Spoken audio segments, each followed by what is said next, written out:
And first of all, how was it na talaga napanood na natin ang isang himala and then syempre si Miss Hazel pa yung Yeah. bida. Alam mo, napanood ko kasi yung musical sa stage. Tapos, iba kasi pag sa film talaga eh. Mas kitang-kita mo lahat ng nuances nila and mga expression ng mukha nila and yung acting talaga nila. So, mas na-appreciate ko rin yung pelikula. Ang daming nag-shine eh, and especially Hazel. I think she deserves to be recognized, especially sa acting skill niya, yung singing niya. Talagang dito, mas marinig mo siya ng malakas. And Gumagundong talaga yung oo boses eh. niya. Lahat naman nagbigay ng kanilang acting skill. And ang pelikulang ito talagang pagpapanoorin mo, busog sa actingan, busog sa kantahan talaga.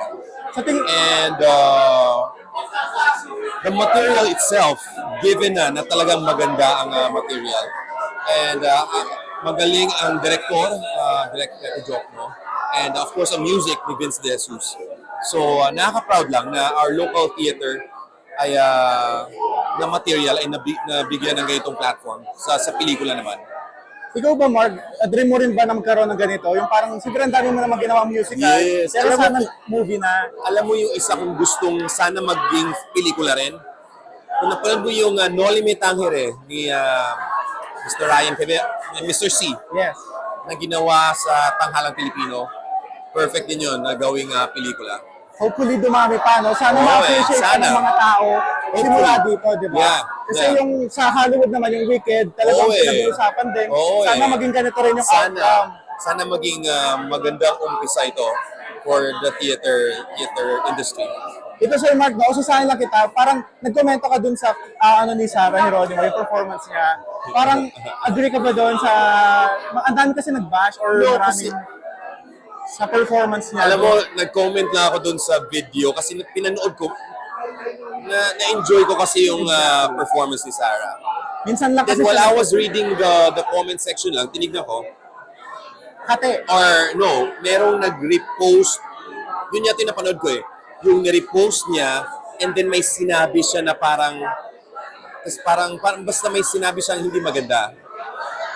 Bilang singer din, and bilang kaibigan ko si Sarah, medyo, parang that moment, kailangan ko lang mag-react. And nagbigay lang ako ng opinion. Yun lang naman. Hindi ko rin naman inaway yung nag-repost. But nagbigay lang ako ng opinion na pwedeng mangyari naman talaga yun. Na may mga singers talaga na binabago. Like, especially sa mga TV shows, TV music, live performances. Madalas nangyayari yan sa mga singers. Especially pag kunyari may song na may mura or something na hindi ka komportable na gawin kasi hindi ikaw yon. Meron nga kaming mga rap na ginagawa na yung name ng rapper, yun yung binabanggit. So, i-change namin something. Hi, sir. Kumbaga pinalaki lang talaga ng mga netizens. Sabi ko lang na parang grabe, ano, ang mga tao ngayon talagang very critical at talagang parang nitpicking na eh. Parang gano'n na yung nangyari. Na parang instead na papanoorin mo, i-enjoy mo yung performance, yung artist, yung ginawa niya, hanapan mo talaga eh ng something na masabi. And wala, ganun talaga ang mundo ngayon. So, everyone naman is entitled to their own opinion. And so, kami rin, entitled din kami magbigay ng opinion. So, pantay lang. Tama. Ilang years na rin yung AOS, no, Sir Mark? Well, Fifth. thank God, parang 6 years na ba or 5? Yes. Parang pa 6 na yan. 6, yes. Ang going na next year, di ba? Next year. Yung mga ibang netizens, sana may mga bagong segment daw na kantahan talaga. I think it will be a bigger and better show. Bigger AOS, something like that. Next year? Next year. Para, Wow. syempre, maiba. Every year naman kailangan bago. Kasi I'm a fan, simula SOP, Party P, Sunday All-Star, All Out Sundays. Wow. I know that and lahat talaga. Saan ka ba? Saan to? TikTok po. TikTok, Oh. pero more on GMA ako. So ayun, ito last na lang po because my followers are parang asking po sa SB19. Have you met them already? Yeah. Kamusta sila? Alam mo, hindi ko sila lahat na yung buong na-meet, pa isa-isa. So far, wala namang okay. Mababait, super talented. Ano pa bang kailangan ko sabihin? Nakasama mo na ba sila sa prod sa AOS? Nag-guest na namin sila sa AOS madalas. So every time nag-guest sila sa AOS, hindi ko sila laging like nakakausap ng one-one. Yung recently lang, sino ba? Si Stel, nakakausap ko. Nakasama ko siya sa Anak TV. Nakasama ko siya sa, kasama kami doon. Dahil nanalo yung AOS. Nanalo ang AOS and nanalo ang The Voice. And nag-guest kami one time sa The Voice Kids. Yun, hi, hello lang. Na-promote yung Grand Finals. Parang alam mo lahat. Yeah. So, hi, hello with the group. And yeah, I think they're...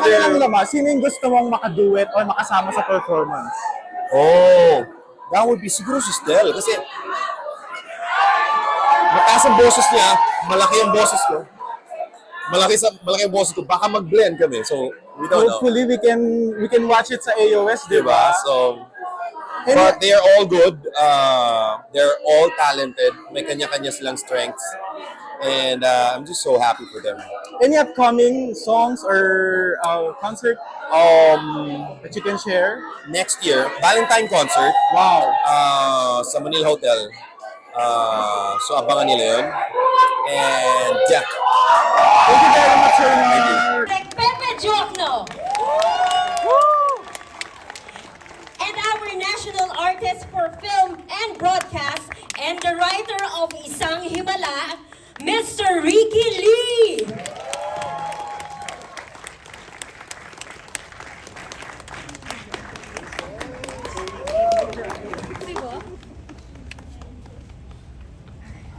Bigyan naman po natin ng isang masigabong palakpakan.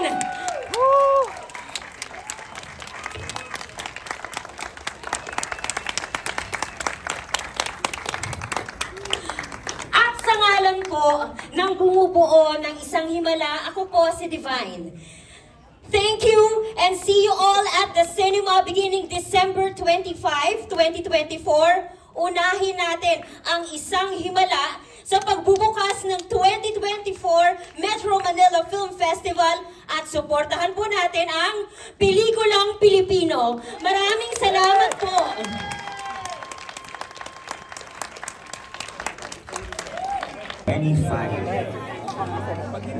Kailangan po namin ang suporta ninyo ng bawat isa sa inyo na naniniwala sa isang himala. Group picture, cast picture. Hindi na kaya sa salita. Hazel!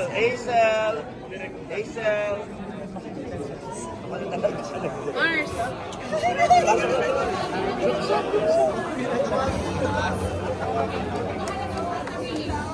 Hazel! Ngayong December 25, tawagin ng lahat dahil may mahalagang pelikulang kailangang mapanood. Ito ang Isang Himala. One more, one, two.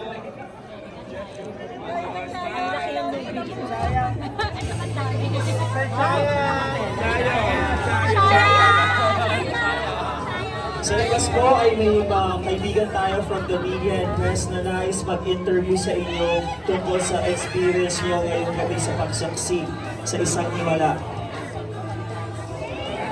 Ma-appreciate po natin lahat kung isa-share ninyo ang inyong thoughts. 2018, 2019 ay maipalabas namin sa big screen. Kaya after so many years, finally matutupad na ngayon. Kaya maraming salamat sa aming mga producers at sa lahat ng cast nung dating Isang Himala for making this dream come true. Yes, and ako, I want to thank everybody who's here to join us. Thank you so much for making time. Sa mga lahat ng mga nasa Cinema 6, maraming salamat po. We, if you like, or if you connect with our film, we would like to ask for your support. We only have a few cinemas so far, but with your support, by spreading the word, hopefully madagdagan po tayo. And come December 25, marami po ang makapanood ng Isang Himala. So maraming salamat sa inyo lahat. Thank you. Sir Vince? Yeah, also like to acknowledge the presence of the original cast members of Yes, the Himala 1982. original cast are here with us Direk Jonah tonight. and Sir Ben Medina. You can stand up po to be acknowledged. Maraming salamat po. And also the original cast members of